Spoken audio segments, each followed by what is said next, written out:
Fala, gurizada! Sejam bem-vindos a mais um vídeo aqui no canal Queimando Óleo, Engenharia e outras coisinhas. Eu sou o professor Luiz Roberto e já sabe, se não é inscrito, inscreva-se no canal, já deixa o seu like para dar aquela fortalecida, compartilha este e os outros vídeos com os teus colegas, ative o sininho de notificações para ficar ligado nas novidades e comentem. Todo feedback é extremamente importante para melhorar a qualidade audiovisual do nosso canal. Sem mais delongas, vamos para o bate-papo na oficina, que vai ser uma mistura de bate-papo com aula. Vamos tratar da metodologia científica de projeto de engenharia, o método quadripolar. Com este método, tu vai aprender a fazer com todo o rigor científico um excelente projeto, um excelente TCC. Então, tu que está interessado no TCC, tu que está interessado numa dissertação de mestrado, tu que está numa tese de doutorado, tu que está num trabalho de conclusão da pós, ou tu que quer fazer um projeto super especial na tua empresa, vem comigo. Mas vamos combinar o seguinte, é o teu trabalho, é o teu TCC. É as tuas vivências, é a tua experiência. Só assim para ter um trabalho de excelência. Não é seguir as coisas do orientador ou seguir as coisas do supervisor. Não é pegar um projeto de gaveta que está pronto. Não, o trabalho de excelência vem de dentro. Ele é teu e tão somente teu. Então, se tu tá comprometido que o trabalho é teu, vem comigo e vamos para essa aula super especial. Então, solta a vinheta e bora pro vídeo!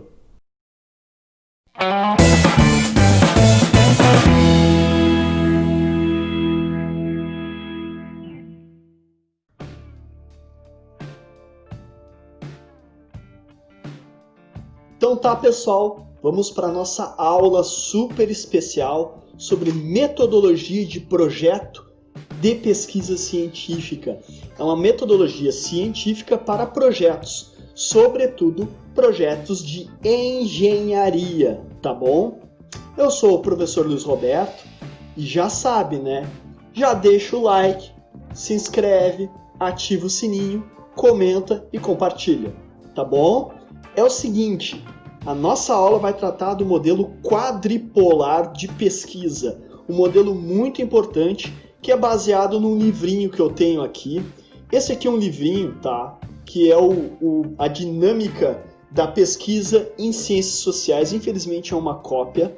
Esse livro é super difícil de se encontrar, tá? Existem versões recentes de outros autores que falam mais ou menos desse modelo. Mas esta versão, que é a quinta edição, né? Ela é de 91, se não me engano.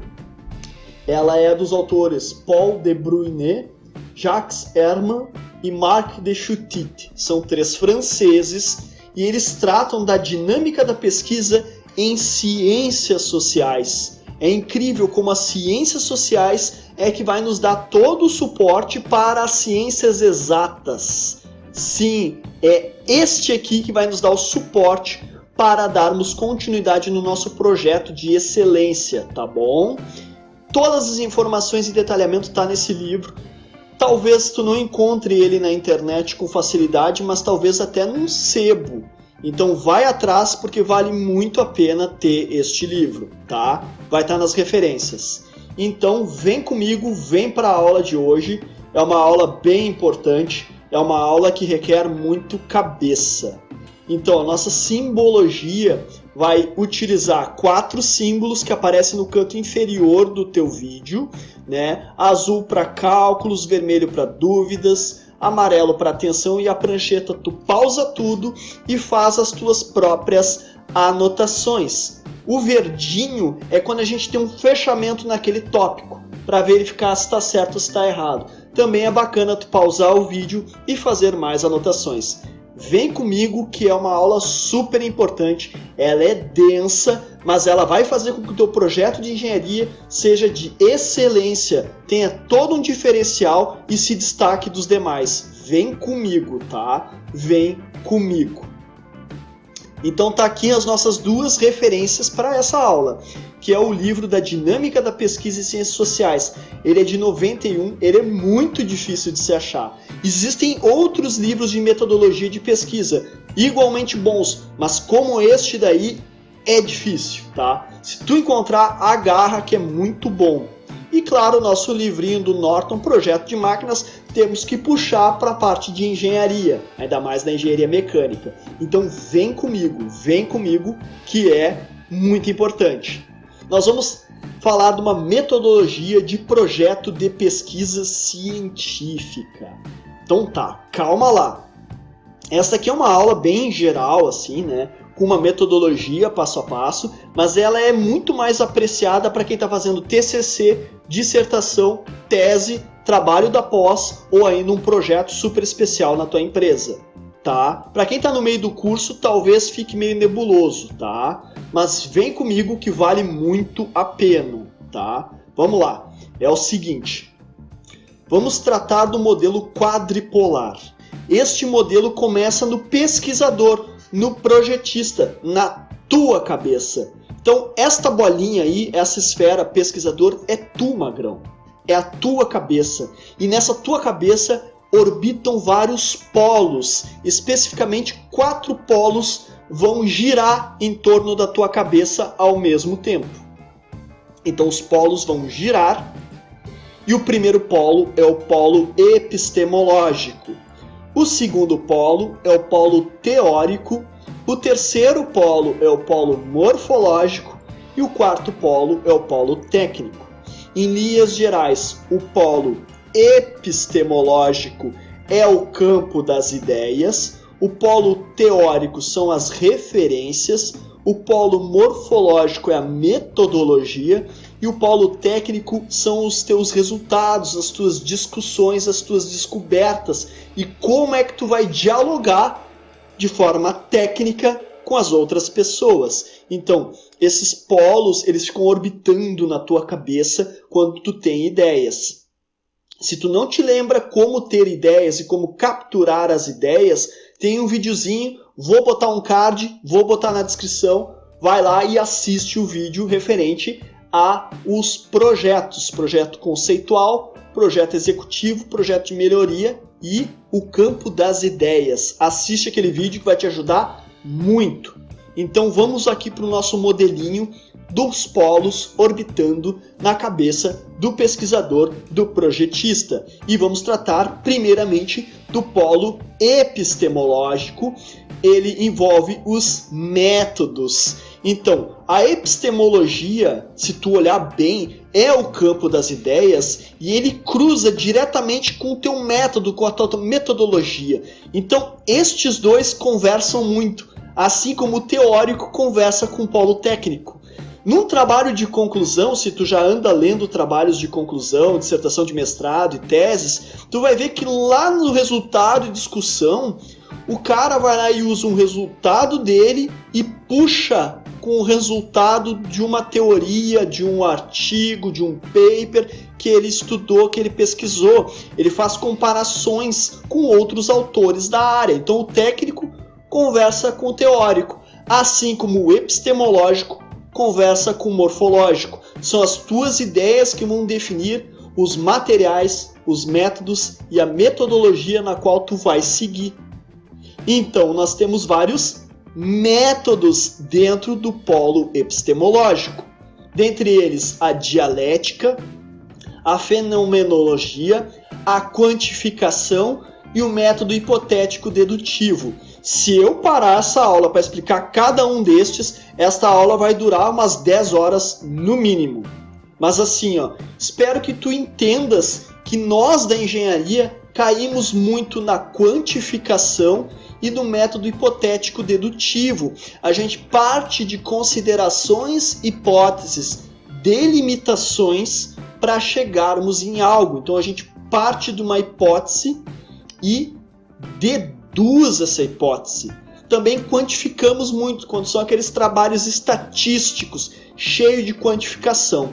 Já a dialética e fenomenologia já é mais para ciência social. A dialética envolve muito a arte do não, de se discutir, de negar por negar, de questionar e de quebrar paradigmas. E a fenomenologia é para verificar os fenômenos sociais que estão acontecendo. Então, estes dois primeiros, para engenharia, lembrando que a nossa aula é para engenharia, não são tão utilizados. Maiores detalhes, né? Tu pode dar uma olhadinha no nosso livrinho aqui, o livrinho da Dinâmica da Pesquisa em Ciências Sociais, tá? Mas assim, vamos ficar muito no hipotético dedutivo, que a gente vai partir de hipóteses, considerações e chegar no resultado final, tá bom? Então aqui no polo epistemológico nós temos os métodos.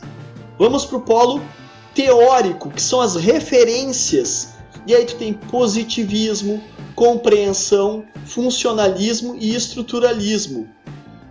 Cada uma dessas referências, desses quadros de referências, vão te orientar a tua pesquisa bibliográfica. Sendo que nós, da engenharia, caímos muito no quê? No positivismo, que trata da parte mais lógica das ideias. Caímos também nas referências de compreensão. A gente vai trabalhar com a parte de compreensão dos fenômenos. Já estruturalismo e funcionalismo, de novo, recaem nas ciências sociais. Aí não é tão aplicado para as engenharias. Geralmente nós caímos em positivismo ou caímos na compreensão dos fenômenos, né? Geralmente é assim, tá? Isso vai o quê? Permear as nossas referências, o nosso referencial teórico, nossos fundamentos teóricos, para a gente ter toda uma base e sustentar todo o nosso trabalho. Aqui vem muita pesquisa. E detalhe, a pesquisa começa no teu trabalho e até depois da defesa do trabalho de conclusão ou da tese de doutorado, continua a pesquisa. Até quando tu está revisando para entregar para a biblioteca, para deixar na nuvem, tu continua com os teus quadros de referência sempre pesquisando, porque lá no finalzinho pode ser que aconteça que alguém em outro país tenha descoberto algo super legal que vai melhorar o teu trabalho. Então a pesquisa nunca para. Na linha de um projeto, ela sempre se preenche até o dia da apresentação e até depois. Então tá, nós então caímos nos quadros de referências do positivismo e da compreensão, tá bom? Isso dentro do polo teórico. Aí vamos para o polo morfológico, que é a análise da tipologia, tipo ideal, sistemas e modelos estruturais. Aqui no polo morfológico nós caímos em quase todos eles, porque a engenharia, né, e a ciência exata ela é muito forte na parte morfológica. Ela conversa demais com a morfologia. Então, geralmente a gente cai em sistemas, na visão sistêmica das coisas e em modelos de estruturas, né? Justamente para a gente fazer as nossas análises estruturais. O tipo ideal também é muito importante quando a gente trabalha com otimização e quer encontrar o tipo ideal. E o estudo da tipologia já é um pouquinho mais restrito na área de engenharia, sendo muito mais interessante na ciência social. Então aqui nós temos as análises do tipo ideal, sistemas e modelos estruturais como sendo muito importantes do nosso polo morfológico. Geralmente a gente cai em sistemas, viu? Geralmente a gente cai em sistemas. Depois dele nós vamos finalmente para o polo técnico que cai nas investigações, na investigação. Estudo de caso, estudos comparativos, experimentações e simulação. De novo, na engenharia, tudo isso aqui a gente utiliza, desde o estudo de caso, de um caso específico, de um problema lá na tua empresa, a estudos comparativos dentre vários métodos de otimização, algoritmos genéticos, enxames de partículas, determinísticos, a gente compara, experimentações como simulação numérica e ensaios experimentais, ensaio piloto, ensaio definitivo, e a simulação pura, que é só a simulação numérica ou testes de hipótese, na parte mais estatística, tá bom? Então, isso aqui tudo cai justamente no nosso polo técnico. E este aqui é o nosso modelo quadripolar. Então, agora nós vamos tentar conversar cada polo desse e como é que ele conversa com o teu trabalho. O que é cada polo? E eu já vou dando uma prévia. O polo epistemológico consiste da introdução do teu trabalho, aí ele dá toda a volta e fecha lá na conclusão, lá nas considerações finais, ok? O polo teórico, evidentemente, é a revisão de literatura ou fundamentação teórica, em que tu vai tentar descrever todos os fenômenos utilizados baseados na tua pesquisa, o que já foi feito até então. Depois vem o 3, que é a metodologia, com fluxogramas, com as técnicas, com tudo que a outra pessoa, o leitor leigo, consiga de fato reexecutar com reprodutibilidade e repetitividade. E depois o polo técnico, que é o capítulo 4 e 5, que é a análise de dados coletados e discussão de resultados. E aí fecha aqui nas nossas considerações finais. Então é mais ou menos assim que vai permear o nosso trabalho, seja ele trabalho de conclusão, dissertação de mestrado, tese de doutorado, seja ele um trabalho da pós-graduação, seja ele um projeto na tua empresa. Se tu fizer algo bem estruturadinho, desse jeito, com modelinho quadripolar, sério, tá com excelente diferencial para que o teu projeto seja aceito, tá bom? Vem comigo. Dúvidas? Deve ter, né? Então, como é que eu digo? Vai atrás, dá uma olhadinha justamente sobre este tipo de material, tá? Tem vários livros nas ciências sociais também que podem te ajudar. E se tu encontrar metodologia de pesquisa científica nas ciências exatas, agarra também, tá bom? O importante aqui é tu entender e situar aonde vai ficar a tua pesquisa, aonde vai ficar o teu projeto, tá bom? Vem comigo, vamos lá. Então vamos para o polo epistemológico, o campo das ideias, que é a parte assim, ó, super importante, mas é aquilo que eu digo, né? Lá no projeto, todo mundo tem ideias. Como tem muitas pessoas podem ter ideias. Então não é só as ideias, elas são muito importantes, mas tu tem também defendê-las. E a forma como que tu vende a tua ideia, vender teu peixe, é um grande diferencial para o sucesso. Então vem comigo, vamos para o polo epistemológico. Então é assim, ó, é uma introdução. Na introdução, tu tem que ter um parágrafo de apresentação. Então, Magrão, anota isso, pausa o vídeo e anota. É um parágrafo de apresentação. Em uma única frase, tu tem que dizer o que é o teu trabalho. Que diabos é o teu trabalho? Pega e descreve numa única frase, que é capaz de convencer o leitor a continuar. Então é fundamental o parágrafo de apresentação, e ele tem que ser super bem feito. Depois que tu escreveu o que é o teu trabalho, quais são as ferramentas, métodos e normas? De uma forma bem genérica, apresentativa, para atiçar a curiosidade do leitor. Onde e em qual contexto? E aí tu fecha o primeiro parágrafo, deixando aquele gostinho de quero mais. É assim que tu tem que escrever, tem que convencer. Na introdução é muito raro tu citar alguém, tu fazer referências, tu não faz. Geralmente é tu que escreve com o teu poder de síntese e de convencimento para as pessoas. Só que normas, leis, a gente acaba referenciando. Então, a gente tenta ao máximo evitar citações, mas se não tem escolha, a gente faz. Por quê? Porque é o momento em que tu tem que convencer o leitor, não as normas e as referências, sim tu. Quando for lá para a revisão de literatura, aí sim, as referências têm que convencer os leitores, ok? Então, fechou a apresentação? Vamos para outro parágrafo. Um parágrafo sobre contextualização. Onde que é o trabalho? Como? Em que setor? Sabe? Localizar. É um contexto de uma forma breve a situar o leitor. Porque tu já deu aquele veneninho no parágrafo anterior e nesse tu explora um pouco mais e contextualiza um pouco mais. Mas sempre mantendo aquele gostinho de quero mais. pode usar normas e legislação para dar aquele impacto de importância, tá bom? Então esses 2 parágrafos vão fechar mais ou menos a primeira página do teu trabalho, são fundamentais para o cara continuar lendo, senão o cara não lê. Então vem comigo, vem comigo.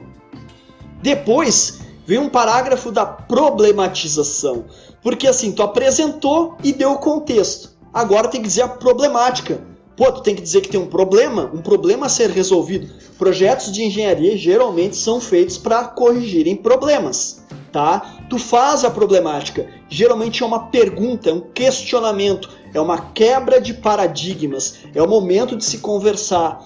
Nas ciências sociais, a problemática conversa muito com a dialética, ficam os dois ali, nossa, num bate-papo, mas nós da engenharia não, nós geralmente resolvemos um problema através de um enunciado.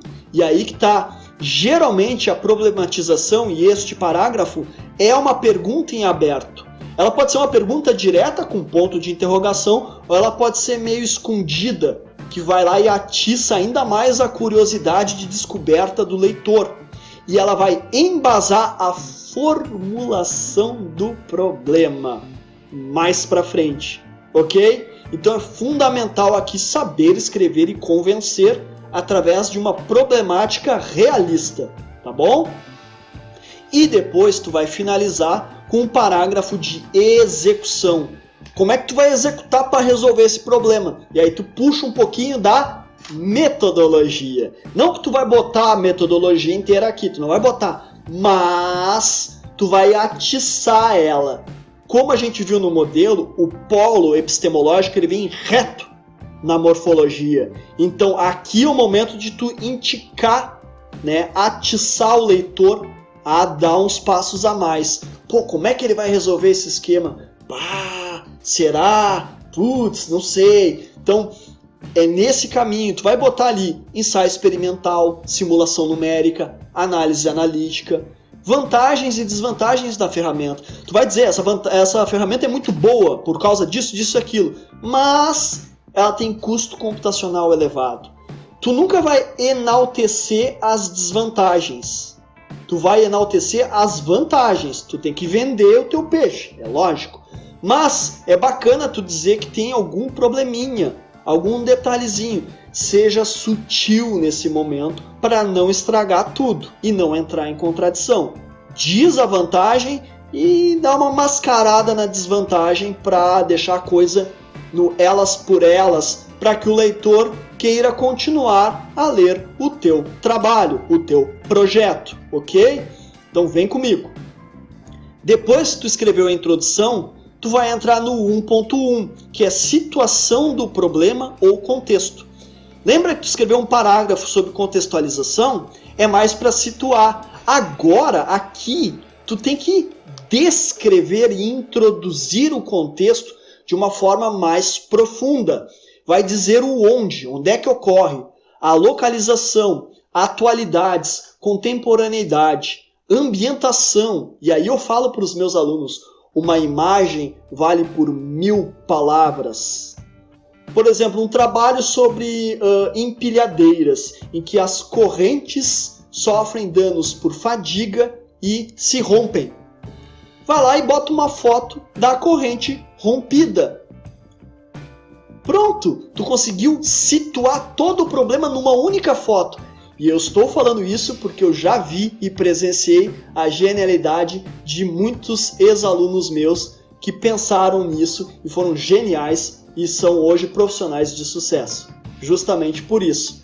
Pelo quê? Por um trabalho de excelência. Que é um trabalho que eles viveram. Isso é muito importante. Também coloca no contexto as normas e as legislação vigente, tá? Pode citar aqui, até pode ser mais aprofundado. Pode até aparecer equações aqui, sabe? Num problema de engenharia geralmente acontece, tá? Pode ter tabelas, fotos, estatística, IBGE, dados estatísticos da ordem mundial, tudo que tu puder, histórico de falhas da tua empresa, bota aqui situação do problema, localiza. Ah, é um problema que está acontecendo lá no setor de embalagens, então localiza, tá? Essa é a parte que tu vai situar, ok? Depois disso, tu vai objetivar, vai botar os objetivos. E os objetivos geral e específicos é a formulação do problema. Tu vai escrever assim: o objetivo geral deste trabalho é tal, tal, tal coisa. Ponto. O objetivo desdobra-se nos seguintes objetivos específicos. E aí vai elencar, listar com alíneas A, B, C, D, enfim, colocando cada um desses objetivos. Objetivos são verbalizações. Então é fazer isso, desenvolver aquilo, comparar aquilo. São verbos no infinitivo de tudo aquilo que tu vai fazer, que tu promete fazer agora e que lá nas considerações finais tu fecha. Dica: se tu prometeu fazer uma coisa e no fim não conseguiu, tu tira esse objetivo geral e ponto final. Não fica explicando que deu errado por tal coisa. Não gasta energia nisso. Tira o objetivo. É muito mais prático. No pré-projeto, tu vai dizer que tu vai fazer tal coisa, mas no definitivo, de repente, não deu. Tira fora. Tá bom? Então, mantém aqui tudo aquilo que tu conseguiu. Não estraga o teu trabalho, ok? Então, assim, ó, alíneas A, B e C. Pelo amor de Deus, não me bota bolinhas 1, 2 ou 3, não. Tá? É alíneas A, B, C, D, enfim. Segundo a norma da ABNT. Claro, se tu estiver na empresa e a empresa tem uma norma com uma forma, de um jeitinho, um template, tu segue, né, conforme a empresa. Se não, tu vai seguir conforme a ABNT, tá bom? Então deixa bem claro o objetivo geral do teu trabalho, que é uma verbalização, é um verbo no infinitivo, e os específicos, que são vários verbos no infinitivo, para tu atender. E isso aqui é uma verbalização que objetiva e pode ser quantificada através de metas lá na tua metodologia, ok? Então tá, vem comigo, vamos lá para delimitação do tema. Agora eu vou até me ajeitar aqui. Cara, delimitação do tema é extremamente importante colocar a delimitação do tema, do projeto, enfim. Se tu não botar, tu vai deixar muitas perguntas abertas para a banca, para o cliente, para o teu chefe, para o teu orientador, supervisor, quem for, e eles vão te sacanear, pode ter certeza. Então, fecha bem, delimita bem, coloca as considerações, hipóteses, restrições, delimitações, tudo que tu puder. Aqui tu vai dizer o que não será feito. Tu vai dizer o que não será feito. Não vou fazer um detalhamento matemático, não vou fazer um detalhamento do fenômeno físico, não vou fazer simulação experimental, vou fazer só simulação numérica. Não e não. Ok? Lembre-se, aí vem uma citação minha que eu adoro. A tua espada mais afiada é a tua argumentação. Então o que tu fala, e o que tu escreve, e o que tu defende no TCC, dissertação, tese, é a tua espada. Agora o teu escudo mais forte é a tua delimitação. Aqui tu vai armar um escudo, que nem o Capitão América, e vai se defender da martelada do Thor, ok? Então delimita muito bem o teu problema, o teu tema. Bota o que tu vai fazer e o que tu não vai fazer. E olha que isso aqui é mutável, ao longo do tempo tu vai aumentando ou diminuindo isso aqui, tá? Então é muito importante, muita atenção, por favor, delimita bem o teu tema, tá? Tu não vai salvar o planeta, tu pode até ajudar, mas salvar de uma vez só, não, menos.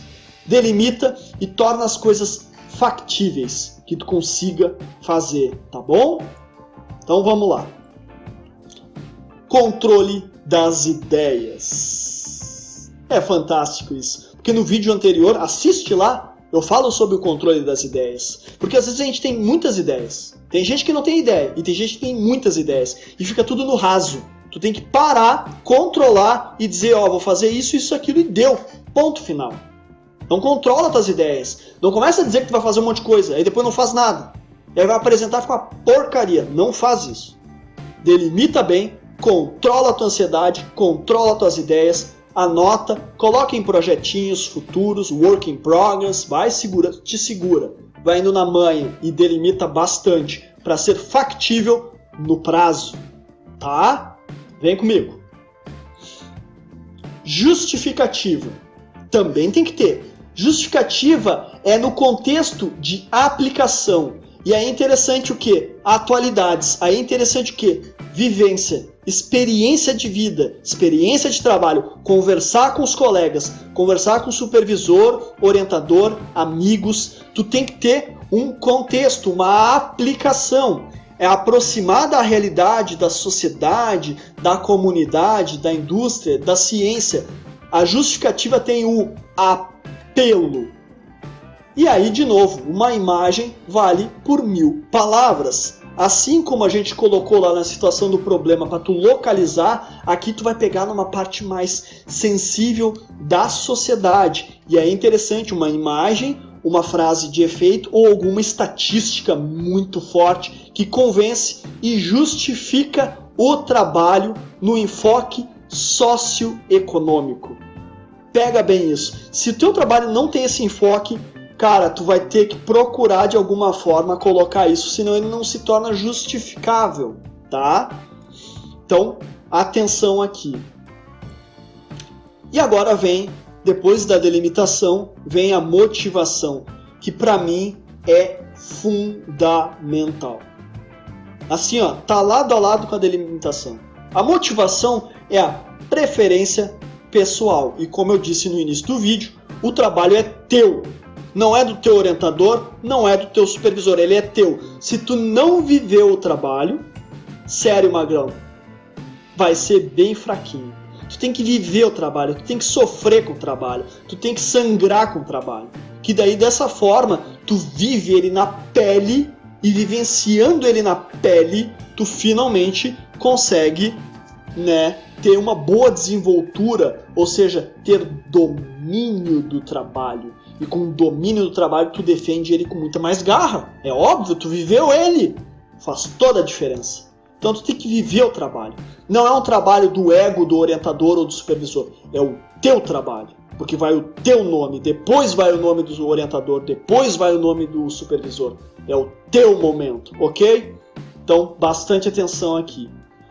E, finalizando o polo epistemológico, tem aquela coisinha que os caras botam de estrutura do trabalho, que é mais formatação. Tu vai dizer, no capítulo 1, introduz-se o trabalho. No capítulo 2, revisão de literatura. No 3, metodologia. E vai contando e faz um parágrafozinho. Por que se faz isso? Porque tem muita gente, principalmente das bancas, né, que vão avaliar o teu trabalho, a banca avaliadora, ela não lê todo o trabalho, ela lê o resumo, lê o sumário, lista de símbolos, a estrutura para ver como é que está mais ou menos e vai direto para o resultado. Geralmente assim, porque não tem muito tempo, né? Então a gente coloca a estrutura para facilitar o leitor.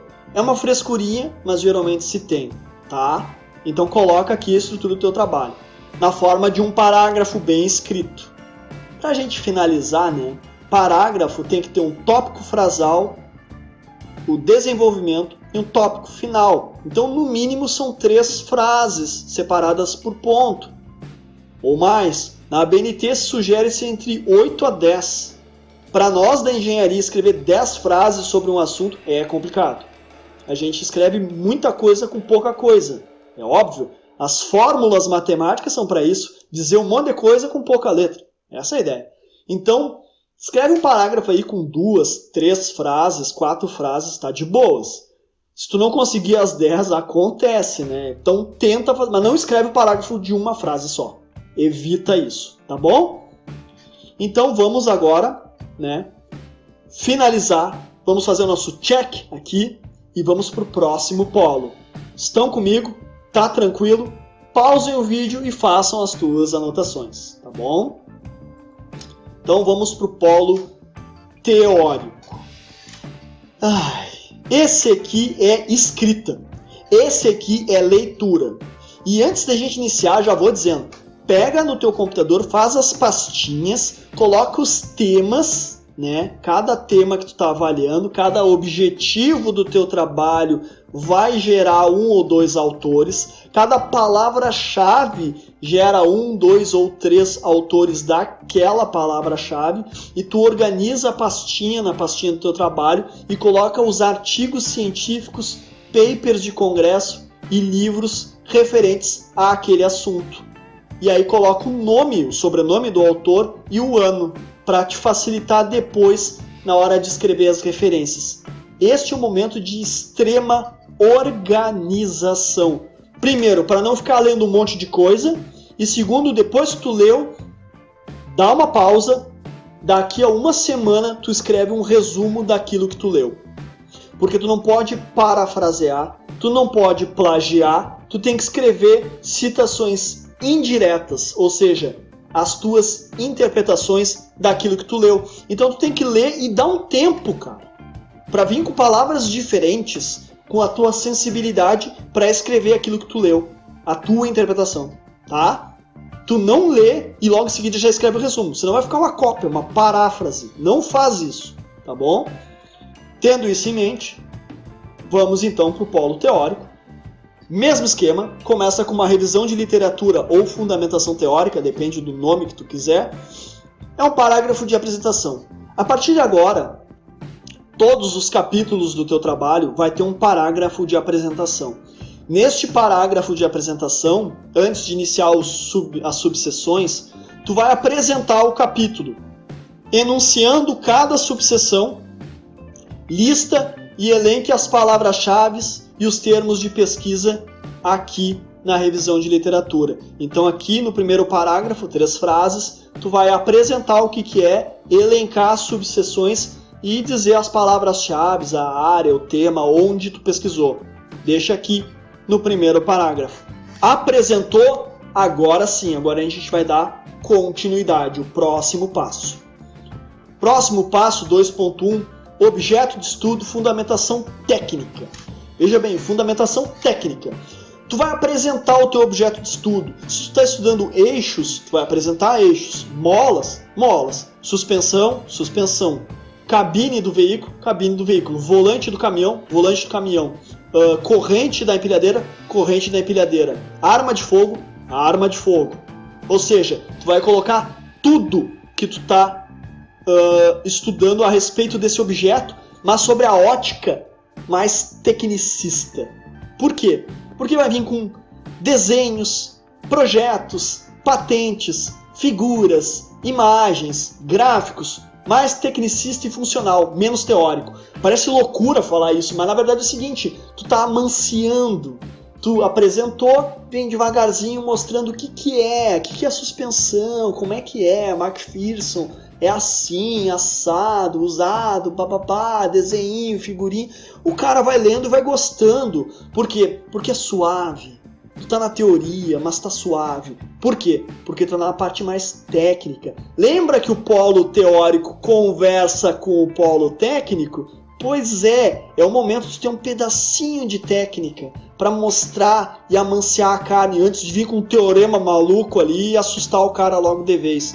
Vamos devagar. Então, Magrão, vem com essa parte mais tecnicista. Normas, catálogos e mais catálogos. Bota a figura tua, tá? Evita usar figuras de outros, a menos que tu tenha devida autorização. Se tu tem a devida autorização, beleza. Se tu não tem, desenha. Aí tá na hora, principalmente o pessoal da engenharia mecânica, pegar lá o AutoCAD, 2D, 3D, SolidWorks, né, e desenhar bastante. Pode botar um desenhozinho 3D bonitinho e as especificações lá no apêndice, tá bom? Então vem devagarzinho, tá? Aqui é para amanciar, tá bom? 2.2, normas técnicas e legislação. Como tu mostrou o que é cada coisa, como é que é de uma forma mais tecnicista, com desenhos, vamos continuar devagarzinho. Vamos falar agora das normas. Existem leis, legislação, apresenta e detalha ela. Então, a apresentação dos aspectos mais importantes das normas e legislação. Vai detalhar as normas com aquilo que se vai usar. Vai embasar com artigos e papers da área. Então aqui tu vai trazer as normas e a legislação e aí tu vai embasar com artigos, tá bom? O que tu vai fazer? Tu vai pegar artigos que usam essa norma E aí com isso tu consegue meio que amanciar o leitor, ele vem devagarzinho, ele vem com a parte tecnicista, vem com as leis, puxa, é importante, está descrevendo as fórmulas, as tabelas, os limites daquela lei, daquela norma. Ó, tem autores que usaram isso. E agora que tu puxou um pouco de autores, artigos e papers da área, pois agora, Magrão, tu vai vir com uma fundamentação teórica básica. Se tu tá falando sobre suspensão em carros, sobre a ótica de vibrações, tu vai vir com uma fundamentação teórica de vibrações.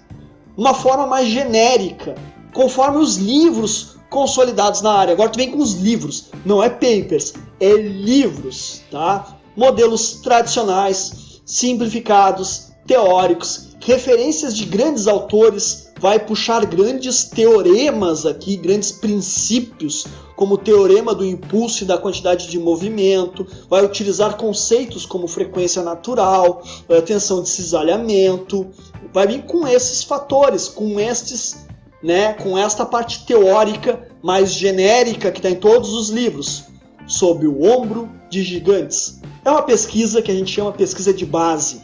Sabe por quê? Porque o membro da banca pode ser que não entenda bulhufas do que tu está falando, mas ele vai entender do básico, e do básico tá aqui na 2.3. Então bota. É mais para até agradar a banca do que qualquer outra coisa, mas ele te ajuda também a dizer quais são as palavras, quais são as letras que tu vai utilizar em todos os teus modelos, para tu evitar repetição de letras, repetição de símbolos e repetição de unidades. É uma forma de tu basear num livro consolidado e seguir as letrinhas daquele livro consolidado, tá bom? Então muita atenção aqui, muito livro aqui. E aqui é uma parte muito assim, fácil de tu parafrasear e até mesmo de plagiar. Então muito cuidado. Tu vai ter que ler. Minha dica, leia o livro, pega uma folhinha de anotações e anota. E a partir das tuas anotações, tu vai lá e escreve teu texto. Senão vai ficar muito parecido, tá bom? Fica aí a dica. E faz isso aí sempre uma semana depois do que tu leu, tá? Porque senão vai ficar parafraseado, tá bom? E agora nós vamos para os modelos teóricos. Agora sim, agora tu vem com modelos existentes. Bastante pesquisa, de vários autores. Fulano fez tal coisa, Ciclano fez tal coisa, Beltrano fez tal coisa. Ou seja, tu vai pegar modelos existentes para fins de comparação ou até mesmo de uso. Tu pode até pegar um modelo e usar o modelo do cara, só que com um outro estudo de caso, uma outra aplicação. Pode pegar o modelo do cara. Então tu vai apresentar vários modelos. Aqui é muita pesquisa, aqui é muito artigo. Nas bases de dados, Web of Science, Science Direct e tantas e tantas e tantas outras. Vai atrás. Pesquisa. Polo teórico, pesquisa. Seja mais ilustrativo. Então tu vai lá e descreve o que o cara falou e os resultados que o cara teve, ilustra o que ele teve, bota uma ou outra equação que é importante para aquele autor, mas sempre coloca tudo aquilo que tu vai usar. Então tu vai detalhar aquilo que se vai usar mais para frente, principalmente lá no polo técnico, nas comparações, principalmente no polo morfológico, no teu modelo proposto. Então, cara, aqui tu só vai detalhar aquilo que de fato vai usar. Senão tu apenas ilustra com resultados gerais, tá bom? Mas no sentido de mostrar pesquisas horizontais. O que é pesquisa horizontal? É a pesquisa, por exemplo, de mestrado. Tu vê tudo no raso, tudo no plano, tu não aprofunda, não é que nem uma pesquisa de doutorado, de tese de doutorado, que vai afunilando até o ponto do ineditismo. Não, a pesquisa horizontal é tudo que está sendo feito nos últimos 5 anos, geralmente é 5 anos. Então tu pesquisa artigos nos últimos 5 anos, que tenha mais ou menos as palavras-chave e o tema que tu está trabalhando, tá bom? No sentido de ilustrar, coloca estes modelos teóricos. Descreve o que cada autor fez, como ele fez e os resultados. E se é bom ou se é ruim. E se tiver alguma equação interessante, coloca ela aqui, tá bom? Feito? Então vamos para o próximo. Ferramentas utilizadas e instrumentação e simulação. Aqui tu vai ter que vir com a parte teórica daquilo que tu vai usar, do meio que tu vai usar. Se tu vai usar Arduino acelerometria, extensiometria, tu tem que dizer o que é cada uma dessas coisas, né? Descrever os datasheets, né? Puxar referências importantes desta instrumentação. Se for uma simulação, como por exemplo o método dos elementos finitos, é aqui que tu vai ter que descrever, magrão. Então tu vai pegar justamente os meios utilizados para chegar onde se quer.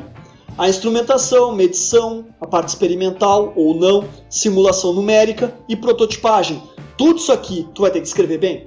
É o que tu vai usar, mas sempre sob a ótica teórica. Vem muita equação. Sério, aqui vem bastante equação.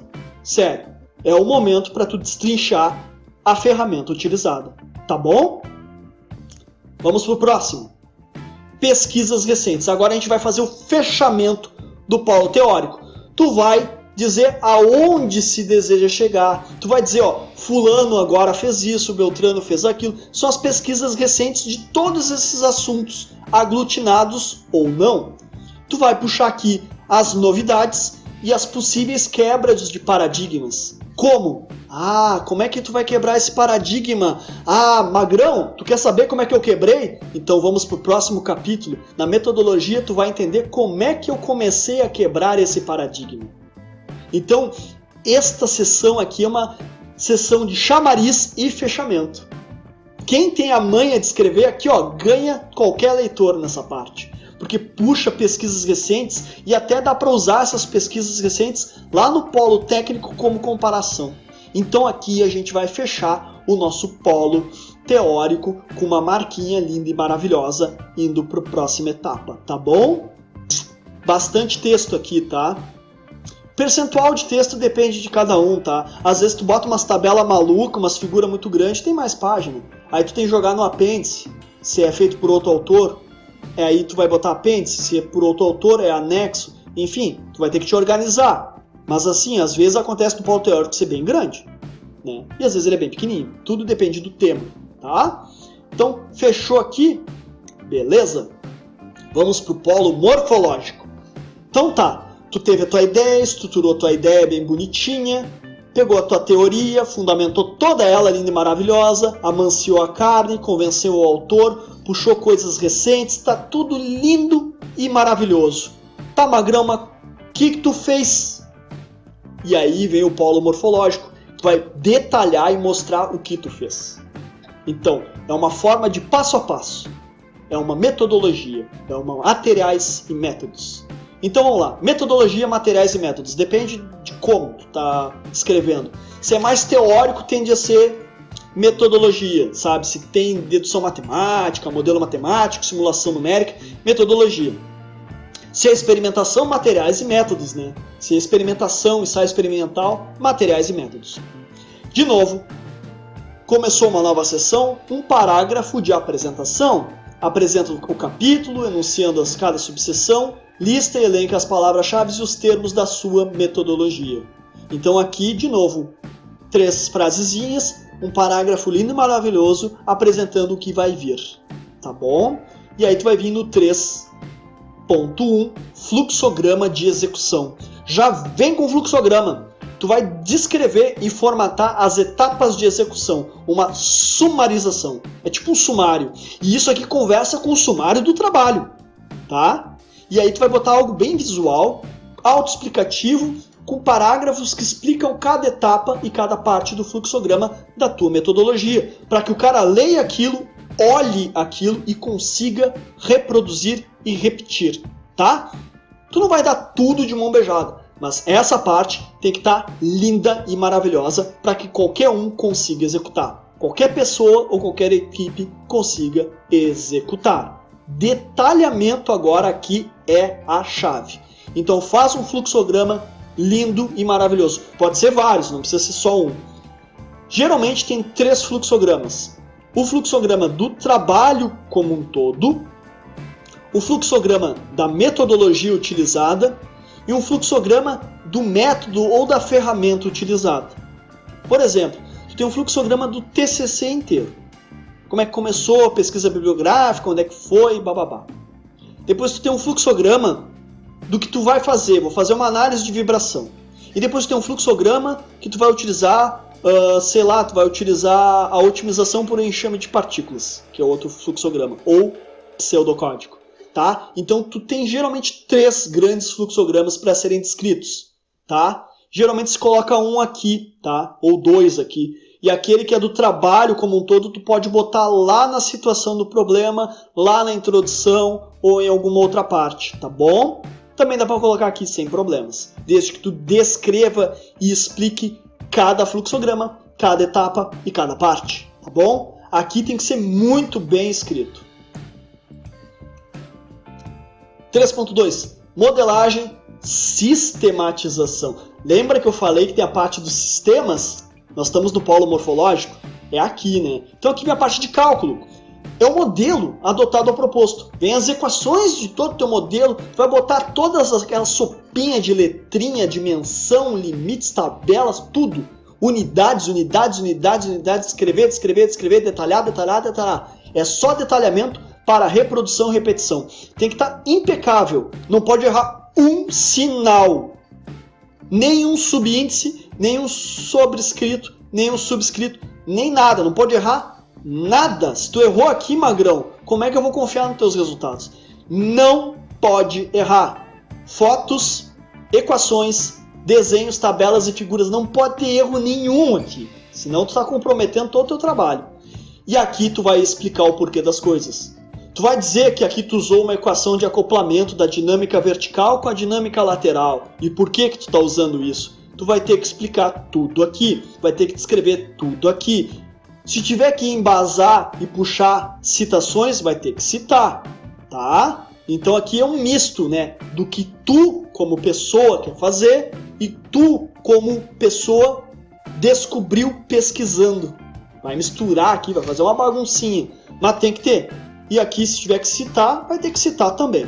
Então, descreve, detalha, memorial de cálculo, 100%, brilhando, tinindo, sem erro. Não erra a formatação também, pelo amor de Deus. Tá tudo muito bonitinho, tudo muito bem escrito. Formatação horrível. O cara vai lá, imprimiu no PDF, ficou tudo bugado, tudo pixelado. Não faz isso. Não erra a forma. Aliás, se tu vai encaminhar para um artigo científico, para uma revista, para um congresso, para o teu chefe, para o teu supervisor, para o teu orientador, primeira coisa que eles vão olhar é a forma. Se tá feio, volta e refaz. Tem que estar bonito. O que é bonito? As equações têm que estar elegantes. Tem que estar elegante, tem que estar bonitinha, bem descrita, coerente, sem repetição de letra, sem repetição de caractere, né? Dentro de uma formatação cuja impressão esteja impecável. Principalmente no desenho, né? Imagina fazer um desenho aqui, tem que estar lindo e maravilhoso. Então, não erra, tá? A tua sistematização, ela tem que estar impecável. Vamos pro próximo. Bancada experimental, pseudocódigo numérico, projeto detalhado. Às vezes tem as 3 coisas. Mas se tem a bancada experimental, foto. A foto da bancada como um todo, a foto da bancada parcial, vista geral, vista explodida, tudo que tu puder, a alimentação, datasheet, todas as informações possíveis e imagináveis da tua bancada experimental. Tem que estar perfeita e fotos de altíssima qualidade para que qualquer um consiga enxergar e entender bem. Então vamos se puxar aqui. Pseudocódigo numérico, numa linguagem genérica, qualquer pessoa consiga ler o pseudocódigo e utilizar sua própria linguagem de programação, linguagem C, o MATLAB, MATCAD, Maple, o que ele quiser, Excel, o que ele quiser, Fortran, qualquer um deles que ele queira, Octave, tem tantos, Pascal, qualquer um deles, que ele consiga reproduzir o teu código, só que ele está escrito de uma forma geral, que qualquer leigo entenda. Inclusive, as pessoas que não gostam de programar ou que não entendem muito bem a parte de programação, de rotinas e subrrotinas, que ela consiga ler o pseudocódigo e entender o que está sendo feito. Então o pseudocódigo tem que ser maravilhosamente bem feito, simples, genérico, capaz de ser aplicado em qualquer linguagem e que não entregue toda a cereja do bolo, que também instigue um pouco de curiosidade, tá? Então, neste momento, também pode detalhar o teu projeto. Aí vai vir um monte de desenho, vista explodida, peças, quantidade de peças, tudo lindo e maravilhoso. Muita coisa. É muita coisa, tá? Então aqui tu vai configurar como vai ser feito. Ou seja, é o passo a passo. Tu vai ter que botar os passo a passo da configuração, como é que tu liga a tua bancada de testes, como é que tu faz teu pseudocódigo, quem chama quem, qual caixinha que chama o quê, o projeto detalhado, qual é a folha que chama com outra folha, pseudocódigos, métodos de integração, método de Newmark, método de Runge-Kutta, equacionamentos, todas as equações necessárias da parte matemática da coisa, não necessariamente da física, algoritmos, componentes, peças, descritivo da bancada, desenho, patente, fontes e orçamento, até a tabela de orçamento. É muita coisa, cara, é bastante coisa para ser feita neste momento aqui. Quanto mais tu descrever, melhor para ti. Deixa eu só dar uma ajeitadinha aqui, rápida. Beleza, vamos continuar. Próxima parte. Fechamos o polo morfológico aqui, né? São 3 partes, pode ser mais, né? Porque tu pode ter a bancada, e aí depois tu tem o pseudocódigo e o projeto detalhado. Então tu pode ter 3.3, 3.4 e 3.5, tá? Mas geralmente termina por aqui. E agora a gente terminou o polo morfológico. Tá tudo descrito, lindo e maravilhoso, para o magrão lá, o leitor, conseguir reproduzir sem erros, tá? Vamos lá. Vamos para o polo técnico, o último polo, onde vai ter análise de dados e discussão dos resultados. E aqui vem muita sensibilidade, a experiência de vida e o que tu aprendeu com todo esse trabalho. Porque tu vai executar a metodologia e vai colher os frutos disso. Aqui o prazo pega. Se tu deu um prazo de 2 meses, é bom que tu tivesse dado 6, sabe? Tu tem que te dar prazos aqui. O polo técnico tem que ter um espaço de tempo muito grande, tá bom? Então vamos para o polo técnico. De novo, 4. Análise de dados e discussão dos resultados. Um parágrafo de apresentação, apresenta o capítulo, enuncia cada subseção, lista e elenca as palavras-chave dos termos de análise e discussão. De novo, uma apresentaçãozinha bonitinha, tá bom? Vamos então para os dados de entrada, inicialização, tratamento de dados iniciais. Tu vai botar um tabelão com todos os dados de entrada do teu problema. Explicar os dados de entrada analisados, de onde é que tu colheu, como é que tu colheu, se tu colheu mesmo experimentalmente, se é da literatura, se é uma média que tu calculou, enfim, tu vai dizer da onde veio as coisas. Tabelas com os dados de entrada, descrição desses dados de entrada e puxar com a teoria e com os artigos relevantes para embasar. Então assim, ó, às vezes tu diz, é mais ou menos 1,5 m, porque diversos autores usaram 1,5 m. Então tu tem que embasar com a teoria e com artigos relevantes. Então essa parte do polo técnico conversa lá com a teoria, assim como a teoria conversou com o polo técnico. Então tem muito disso aqui, justamente nos dados de entrada. Deixa bem claro todas as informações para que possa ser reproduzido o teu trabalho. Todas. E aí que tá. A maioria dos trabalhos, se tu for ver, tu não consegue. Os caras não dão todas as informações. E mesmo assim são aprovados, o que é uma baita uma sacanagem. Querendo ou não, um trabalho que não permite a reprodução e nem a repetição dele, não é um bom trabalho. Tá? Lembre-se sempre disso. Vamos melhorar, vamos ir além disso. Vamos dar todos os dados necessários. Se o magrão lá não conseguiu, lendo o trabalho com todas as informações, é que o cara tem dificuldades. Aí o problema é dele. Mas tu fez tudo bem certinho. Dá para reproduzir e dá para repetir sem problemas. Então, dados de entrada lindos e maravilhosos. Ok? Ensaio piloto, simulação parcial, análise inicial ou prototipagem rápida. Aqui a parte inicial, para tu validar. Geralmente a gente utiliza assim. Por exemplo, no modelo matemático, tu pega um modelo mais simples. Por exemplo, o modelo de vibração. Tu pega um modelo de 2 graus de liberdade, ou de 1 grau de liberdade, e valida ele com a literatura. O que tu está propondo com a da literatura. Faz a comparação, resultados, erro relativo, beleza, validou, próximo passo. Tu pode fazer uma simulação parcial, por exemplo, fazer uma simulação de uma parte da estrutura, tu pode fazer a simulação da parte apenas mais crítica, de um componente mecânico de todo o sistema. Então tu pega só um componente, faz a simulação, depois faz ele no todo. Pode fazer um ensaio piloto com os dados que tu coletou inicialmente, e aí tu vai ter uns resultados. Ou tu pode fazer uma prototipagem rápida, seja ela virtual, seja ela imprimindo com impressora 3D, mas de pequenas partes, só para ter uma ideia, e tu validar ele. Validar com o quê? Com o senso comum, com a teoria, principalmente com a teoria, e com modelos anteriores. Tá? Também pode ser através da prática. Tu pode coletar mais dados da prática, histórico de falhas, e com isso validar.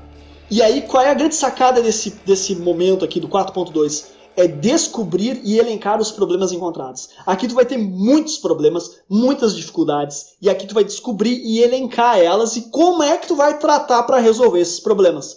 Tu já coloca aqui, porque tu está analisando os dados que tu coletou, e agora tu já está discutindo as dificuldades e como melhorar. E tu faz tudo isso neste momento. Depois que tu validou e depois que tu descobriu os problemas e resolveu esses problemas, agora sim, magrão, nós vamos para o ensaio definitivo, simulação definitiva, análise definitiva ou projeto final. A análise definitiva para o projeto final. Tu vai corrigir os problemas e reanalisar conforme o caso escolhido. Explicar a validação, pode ser com base no modelo mais simples, mas tu tem que explicar essa validação, como é que tu validou ela, através do erro relativo, através das diferenças, através de uma média, através de dados estatísticos, enfim, tu vai ter que validar. E puxa com a teoria com artigos relevantes para embasar. De novo, vai ter que puxar bastante a teoria. Polo técnico conversa muito com a teoria, para ter as duas bem fundamentadas, tá bom? Então aqui vem a parte final. Já estamos indo para o finalzinho, tá bom? 4.4. Discussão e fechamento / sensibilidade. Agora tu vai fazer o fechamento do polo técnico, fechando as tuas ideias, considerações e hipóteses, né? Validando essas considerações e hipóteses. Se tu projetou para pequenos deslocamentos e a tua viga deslocou 4 milímetros, beleza. Agora se ela deslocou, sei lá, 4 quilômetros, tu errou. Então é o momento de tu fazer esta sensibilidade e comprovar. Tu saiu da validação e agora tu comprova. Com o quê? Com a teoria, com os modelos, com o senso comum dos resultados já obtidos no histórico de falhas e fazer sensibilidade dos dados e dos resultados. E aí tu vai atrás para estudar o que é uma análise de sensibilidade, que envolve as variáveis de entrada e de saída. Vai atrás.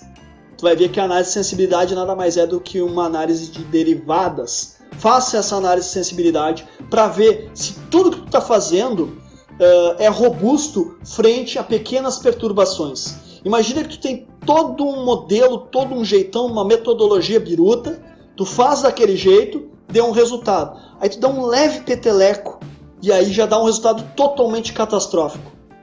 Teu modelo é muito sensível, ou seja, ele tem uma falha muito grande por ser muito sensível a pequenas perturbações. Agora, se tu tem todo um modelo biruta, tu dá um petelequinho e ele continua ali de boas, aí tu dá um peteleco mais forte, ele continua ali de boas nos resultados, ele está robusto o suficiente. E aí tu pode se defender com muito mais garra e propor o teu modelo, a tua metodologia, como sendo até algo novo, se for o caso. Tá bom? Então faça e finalize o polo técnico com uma sensibilidade, tá bom? Vamos dar o nosso Vzinho e vamos para os finalmente, tá bom? Dúvidas? Eu acho que sim, deve ter muitas. E como eu disse, vai atrás dos livrinhos de metodologia de projeto científico, tá? E sempre adequa à tua realidade, tá bom? Dá trabalho? Dá. Eu acho que até esse momento umas 100 páginas de TCC tá aí ó, de boas.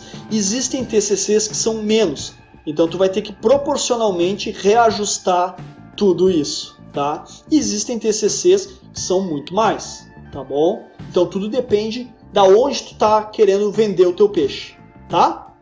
Feito isso, fechamos o polo técnico, mas o modelo não terminou. Agora a gente tem que dar um pulinho lá na epistemologia e terminar o trabalho. Vem comigo, vem comigo.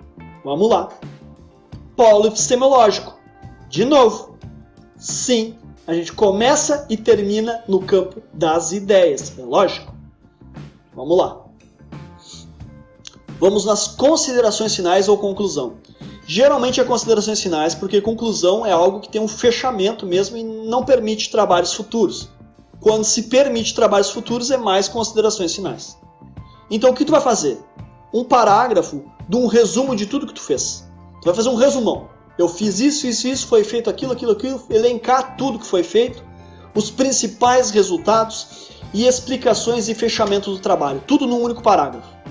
Que nem lá na apresentação, que tu diz o que é o trabalho, aqui tu vai dizer o que foi o trabalho, tá? E tem que convencer o leitor, porque geralmente a banca vai ler só o início e o fim. Depois, um outro parágrafo, detalhamento dos principais pontos relevantes. Este trabalho foi foda por causa disso e disso daquilo. Esse trabalho foi foda por causa disso e disso daquilo. Tu vai colocar os principais pontos relevantes e defender o que foi feito e fazer uma coisa que muita gente não faz, que é se valorizar. É o momento de te valorizar. Te valoriza, Magrão. O trabalho, Magrão. Deu trabalho, então te valoriza. Então aqui tu vai detalhar os pontos fortes, tá bom? Deixa bem claro isso, tá? Anota, é muito importante se valorizar, sim, tá? Depois disso, vem um parágrafo que eu gosto muito, são poucos trabalhos que dizem isso, que é colocar as dificuldades encontradas, principalmente lá depois do ensaio piloto, né? E aí tu vai para o ensaio definitivo, tu teve dificuldades, então coloca as dificuldades encontradas, expor as dificuldades, e aí eu cito, né? Não foi fácil. O teu trabalho não foi fácil. Se o teu trabalho foi fácil, então por que tu fez? Ele é muito fácil, não precisava de tudo isso.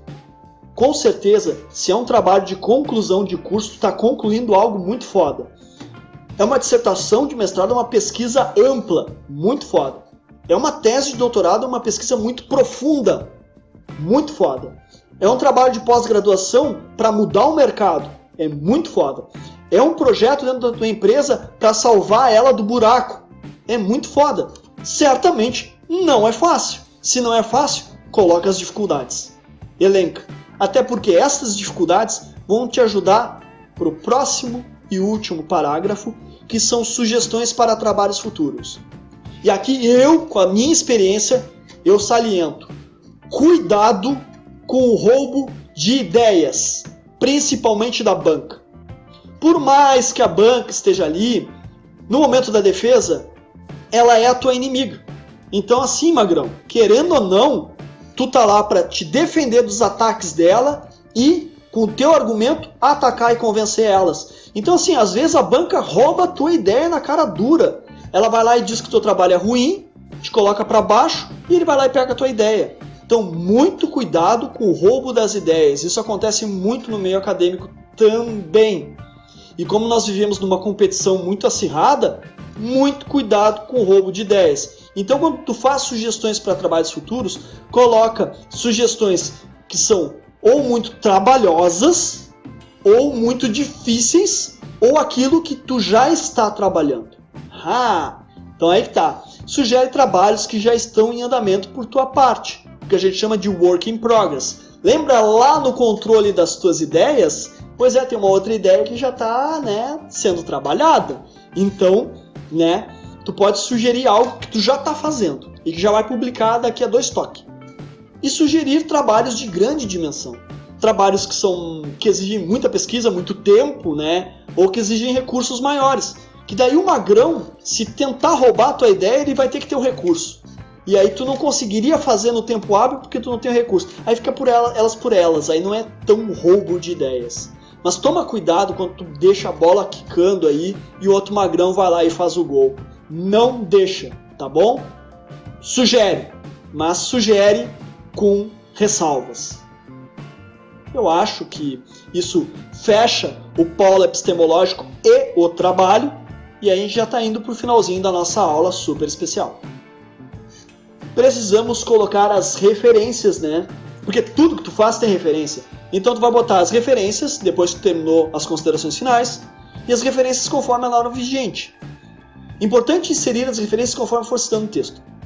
Então assim, ó, começou a trabalhar, começou a colocar tuas pastinhas, tá?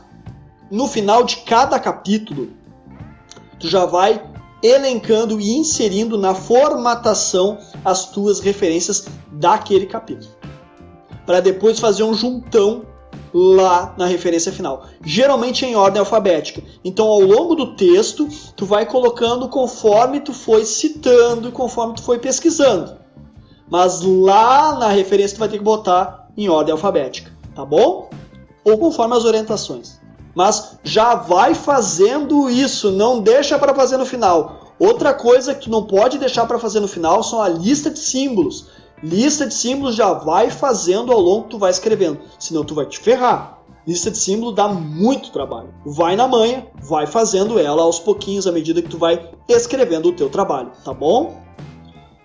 Então, fechamos aqui as nossas referências, o trabalho está praticamente pronto para ser impresso ou para ser encaminhado via PDF, né? E eu acho que essa é a nossa aula. Foi bem longa.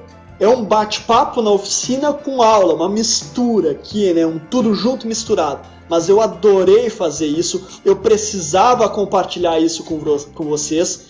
Eu quero muito que vocês aprendam e apliquem esse modelo quadripolar, tá bom? Não se esqueçam de comentar aqui no vídeo o que vocês tiveram mais de dúvidas e quais são as referências de metodologia científica que vocês estão utilizando no trabalho. Então é muito importante. Comentem aí quais são os livros que vocês estão utilizando e quais partes, quais polos são os mais difíceis no ponto de vista para vocês. Por favor, comentem aí, deixem o like e até o próximo vídeo!